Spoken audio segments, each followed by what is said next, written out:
ವಿಧಿಹೀನಮಸೃಷ್ಟಾನ್ನಂ ಮಂತ್ರಹೀನಮದಕ್ಷಿಣಂ ಶ್ರದ್ಧಾವಿರಹಿತಂ ಯಜ್ಞಂ ತಾಮಸಂ ಪರಿಚಕ್ಷತೆ ವಿಧಿಹೀನಮಸೃಷ್ಟಾನ್ನಂ ಮಂತ್ರಹೀನಮದಕ್ಷಿಣಂ ಶ್ರದ್ಧಾವಿರಹಿತಂ ಯಜ್ಞಂ ತಾಮಸಂ ಪರಿಚಕ್ಷತೆ.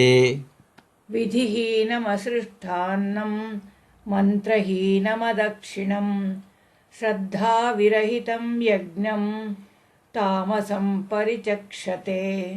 They say that yajna is tamasic, which does not conform to the procedures specified in the Shastra, in which no food is offered, which is performed without sacred chants, in which no dana is given, and which is uninspired by Shraddha.